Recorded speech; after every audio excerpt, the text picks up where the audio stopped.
Maruti Suzuki के गुरुग्राम मानेसर कारखानों से निकाले गए मजदूरों के समर्थन में मासा ने जंतर मंतर पर दिया धरना। हजारों अस्थायी ठेका प्रशिक्षु ऑपरेटिस टीडब्ल्यू सीडब्ल्यू एमएसटी आदि श्रमिकों की स्थायी नौकरी समान वेतन वृद्धि की मांगों को उठाया। नई दिल्ली में मजदूर अधिकार संघर्ष अभियान के आह्वान पर रविवार को जंतर मंतर पर एक विरोध प्रदर्शन का आयोजन किया गया, जिसमें मारुति सुजुकी अस्थायी मजदूर संघ के पदाधिकारियों ने भाग लेकर मारुति सुजुकी और प्रशासन द्वारा किए जा रहे मजदूरों पर अत्याचार की कहानी सुनाते हुए आर पार की लड़ाई का ऐलान किया। देश भर से आए अस्थायी श्रमिकों ने कंपनी में काम करने के अपने अनुभव और उसके बाद बेरोजगारी के संघर्ष की अपनी अपनी कहानियां साझा की। ग्रामीण मजदूर यूनियन के नेता गौरव ने कहा कि पूंजीवादी ताकतों को सत्ता का संरक्षण प्राप्त है, वह मजदूरों को स्थायी रोजगार नहीं देना चाहते हैं। हमें कारखानों के मालिकों की सरकार से भी लड़ना पड़ेगा, तभी हम तमाम कुर्बानियों के बाद मिले अधिकार सुरक्षित रख सकेंगे। सीपीआई एमएल मास लाइन के दिल्ली एनसीआर राज्य सचिव विमल त्रिवेदी ने कहा कि सारे देश के मजदूर फांसीवादी हमलावरों का शिकार हो रहे हैं। देश में जुझारू आंदोलन के लिए किसानों, मजदूरों, छात्र, नौजवानों के बीच एकता कायम करनी होगी।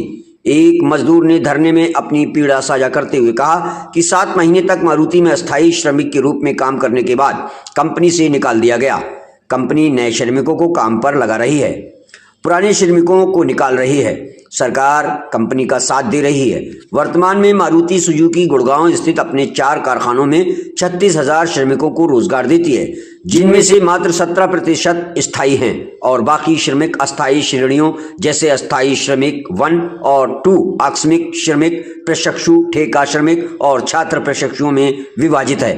प्लांट का पूरा उत्पादन अस्थायी श्रमिकों पर निर्भर है, जबकि स्थायी श्रमिकों की भूमिका अधिकांश पर्यवेक्षी कार्यों तक सीमित है। जहां स्थायी कर्मचारियों का औसत वेतन 1,30,000 है, वहीं अस्थायी श्रमिकों का वेतन 12,000 से 30,000 रुपए के बीच है। अस्थायी श्रमिकों को केवल 7 महीने के लिए नियुक्त किया जाता है।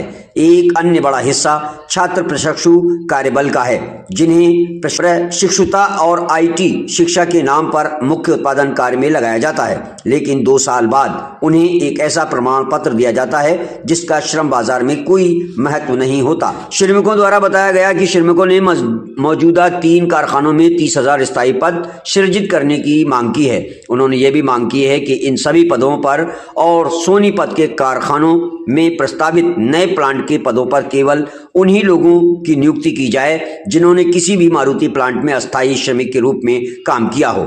इसके अलावा सभी अस्थायी श्रमिकों के लिए 40% वेतन वृद्धि और स्थायी व अस्थायी श्रमिकों के वेतन में अंतर के बराबर की एक क्लियरेंस राशि दिए जाने की मांग की गई, जो उनके कंपनी में काम करने के प्रत्येक महीने के लिए लागू हो। कंपनी द्वारा चलाए जा रहे प्रशिक्षण प्रक्रिया को लेकर श्रमिकों ने सरकार से हस्तक्षेप की मांग की कि कंपनी द्वारा नियुक्त छात्र प्रशिक्षु वास्तव में कौशल वृद्धि कर सकें और उन्हें उत्पादन प्रक्रिया में श्रमिकों के रूप में न लगाया जाए। इस अवसर पर TUCI, इफ्टा, सर्वहारा, इनकलाबी मजदूर संघ, GSTU, ग्रामीण मजदूर यूनियन समेत 1 दर्जन से अधिक मजदूर संगठनों ने भाग लिया।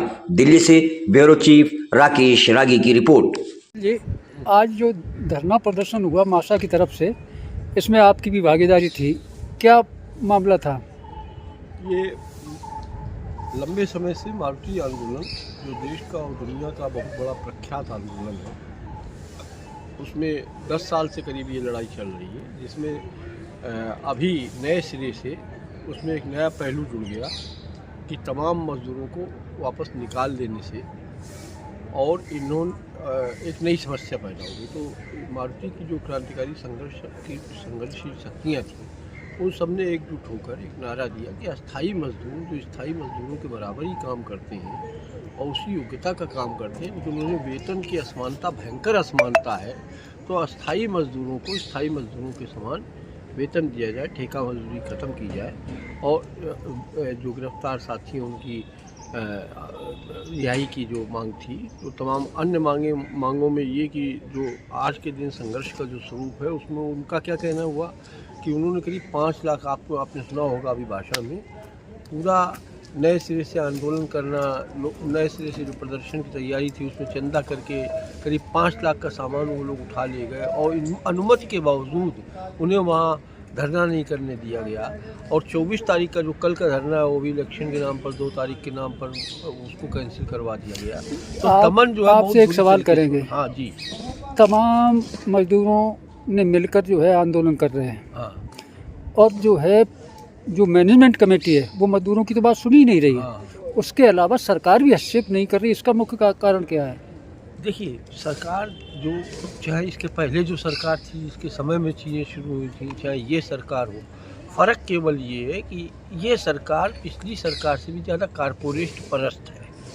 और कारपोरेट परस्त होने के कारण अब इसी से आप अनुमान लगा सकते हैं कि जो यहाँ के शासक अडानी को दोष मुक्त कराने के लिए अमेरिका की ऊटपटांग और ऐसी शर्तों को मान रहे हैं जो भारत के लिए अपमानजनक है।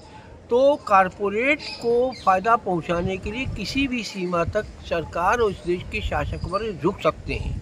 वहाँ पर मारुति में जापानी कंपनी का राज चलता है, जापानी उसका प्रशासक मंडल का राज चलता है। वहाँ भारत सरकार किसी भी तरीके से अपने मज़दूरों की सुरक्षा के लिए, अपने मज़दूरों के जनतांत्रिक अधिकारों के लिए उन्हें सहयोग देने के लिए उनके दमन में उनके साथ साझेदारी करती है और एक तरीके से उन्मुक्त गुंडाई को प्रोत्साहन देती है कि ऐसी परिस्थितियों में आप जो है सारे देश के और सारी दुनिया की आप बात करते हैं, दुनिया के मजदूरों से क्या कहेंगे? केवल आज के दिन जो शासक वर्गों ने दुनिया के मजदूर को बिखराव पैदा कर दिया है तमाम कारणों से। जैसे पहले एक कारखाने में मजदूर इकट्ठा होता था, हजारों मजदूर, तो रेट पर हम लोग उन्हें संगठित कर लेते थे। आज की जो सबसे बड़ी चुनौती दुनिया के मजदूर वर्ग के सामने है कि 3% से भी कम संगठित मजदूर जो रह गया पूरी दुनिया के पैमाने पर, और 97% जो असंगठित मजदूर है, अस्थायी मजदूर है, जो बस्तियों में, झुग्गियों में, छोटी जगहों पर रहता है, उनको संगठित करने का जो की चुनौतियां हैं उसका सामना करें, उनको संगठित करें। उनको संगठित करने के बाद मजदूर किसान संशय पैदा करें और मजदूर किसान संशय के द्वारा अपनी विशाल एकता के द्वारा इस फासीवाद को खत्म करके पहले पूंजीवादी जनतांत्रिक अधिकारों की अपनी रक्षा करने के बाद सर्वहारा जनवाद के लिए संघर्ष करने के लिए आगे कदम बढ़ाएं। मेरा नाम गौरव है। किस संगठन से जुड़े हैं? मैं ग्रामीण मजदूर यूनियन बिहार से आया। अच्छा, आज मजदूरों की प्रमुख समस्याएं क्या हैं? देखिए, मजदूरों की समस्याएं तो कुल मिला के जो आज का पूरी व्यवस्था है, पूंजीवादी व्यवस्था, तो अपने आप में एक समस्या है ही। लेकिन अभी का जो माहौल चल रहा है उसमें यह है कि पूंजीवाद तो पहले भी था, कांग्रेस की सरकारों के समय भी था और 1990 के पहले भी था पूंजीवाद भारत में। लेकिन जो नव उदारवाद 1991 के बाद हुआ, उसके बाद मजदूरों से जुड़े सुरक्षा के सारे कानून, जैसे लेबर लॉ हो गया या जो काम के घंटों से जुड़े कानून थे, इस तरह के सारे कानून ख़त्म करे जा रहे हैं। नौकरियां परमानेंट के बजाय पूरा तंत्र, और प्राइवेट ही नहीं, सिर्फ ये कंपनियां या निजी पूंजीपति ही नहीं, पूरी सरकारी व्यवस्था ठेके की नौकरियों पे चल रही है। आप कचहरी से लेके नगर निगम सभी को देख लीजिए। तो इसमें क्या है कि किसी भी तरह की जो जॉब सिक्योरिटी होती है वो तो बची नहीं है। आप किसी भी दिन सड़क पे आ सकते हैं।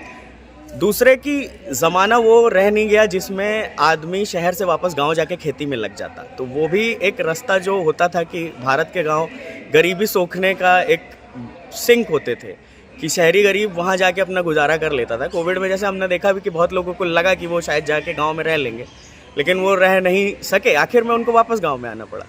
तो इस तरह से अब जो भारत का सर्वहारा वर्ग है वो शब्द को पूरी तरह से परिभाषित कर रहा है कि वो सब कुछ हार चुका है और वो किसी भी दिन सड़क पे आ जाएगा। अधिकांश जनता। अच्छा, ये जो हो रहा है, जो बदलाव आ रहा है, क्या श्रम कानूनों में जो है सरकार बदलाव कर रही है, इसकी वजह से हो रहा, क्या कारण है? देखिए, श्रम कानूनों में बदलाव तो इसका एक पहलू मात्र है। बहुत सारी ऐसी चीज़ें हुई हैं, जैसे कि आप ये समझिए कि 1990 के बाद से एक ये बात जनता के बीच फैलाई गई कि यूनियन जो होता है वो असल में मज़दूरों के लिए घातक है। उनकी नौकरियां ख़त्म कराता है, फैक्ट्रियां बंद कराता है। बहुत सारे ऐसे इलाके थे जिनमें इंडस्ट्रियल यूनिट थी, कानपुर हो गया, इलाहाबाद हो गया, जहां से इन कंपनियों को सिर्फ इसलिए बंद कर दिया गया क्योंकि वहां यूनियन मजबूत थी। और इन इलाकों के सारे मजदूर आज माइग्रेंट लेबर है, दूसरे शहरों में जाके मजदूरी कर रहे हैं, कहीं चेन्नई में, मुंबई में, इधर लुधियाना में। तो ये लेबर लॉ को ख़त्म करना तो उस पूरे बड़े योजना का एक छोटा सा हिस्सा है। हालांकि ये सबसे ज़्यादा असर दिखाएगा। और जबकि हमारे यहाँ ठेका मजदूर पूरी तरह से आ चुका है, तो ये लेबर लॉ कितने इम्प्लीमेंट होते थे वो भी एक सोचने का विषय था। तो बहुत बड़ी योजना है जिसमें हम असल में दुनिया में सबसे सस्ता मजदूर, पूरे जो वैश्विक पूंजी है उसको सबसे सस्ता मजदूर देने का एक प्रोजेक्ट है। और इसमें हम काफ़ी हद तक आगे भी हैं। मतलब बहुत सारी इंडस्ट्री सिर्फ हिंदुस्तान में इसलिए चल रही है क्योंकि इससे सस्ता मजदूर ही कहीं नहीं है। और जहाँ इससे सस्ता अच्छा, एक सवाल और करेंगे आप जी जैसे आप देख रहे हैं कि मजदूरों की बात नहीं सुनी जा रही है, जी, चाहे मारुति हो हाँ, या अन्य कारखाने हों, सैमसंग था, कोई भी ले लीजिए अदरवाइज, क्या इसका कारण ये नहीं कि अलग अलग मजदूर बटे हुए हैं? देखिए इसका बिल्कुल कारण, ये एक कारण तो है ही कि मजदूर संगठन बटे हुए हैं, मजदूर खुद भी बटे हुए हैं अलग अलग पहचानों पे, जैसा मैंने बोला भी कि धर्म और जात पे बटे हुए हैं, मजदूर संगठन भी बटे हुए हैं। लेकिन ये भी देखिए कि यहाँ मौजूद लगभग सभी अलग अलग संगठन थे। मैं मारुति सुजुकी के यूनियन को संगठित करने वाले संगठन से नहीं हूँ, लेकिन फिर भी जहाँ ऐसी बात आती है वहाँ हम एक साथ खड़े होते हैं। तो एक कमज़ोरी तो है, लेकिन वो असली हमारी विफलताओं का कारण नहीं है। असली विफलताओं का कारण हमारे ये है कि हमने जो वर्ग संघर्ष में हमारी जो रिप्रेजेंटेटिव कुछ पार्टियां थी, उन्होंने एक तो गद्दारी की मजदूर वर्ग से, और उनके गद्दारी के चलते मजदूर वर्ग का विश्वास मजदूर संगठनों से कुछ हद तक हिला है, जो कि हमको वापस पाना है। तो असली कारण मुझे वही लगता है। अच्छा, ये बताइए, मजदूर संगठनों से, मजदूरों से आज की परिस्थितियों में आप क्या कहना चाहेंगे? सबसे पहला जो कदम होना चाहिए वो तो ये कि लोगों को, क्योंकि हमारे समाज में लोग समझते हैं कि मजदूर वही है जो धूल मिट्टी में काम कर रहा है, तो लोगों को ये समझना पड़ेगा कि वो किसी भी तरह की नौकरी करते हैं और अपना मेहनत बेच के अगर गुजारा कर रहे हैं तो वो मजदूर हैं। वो एसी में बैठे, गाड़ी से चले, टू व्हीलर से चले, वो मजदूर है। जिस दिन नौकरी चली जाती है वो सड़क पर आ जाता है। दूसरी बात ये है कि ये समझ बनाने के बाद संगठित होने की तरफ पहला कदम होना चाहिए, जो कि 2 चीज़ें मैं कह सकता हूँ कि सबसे ज़रूरी है इस समय।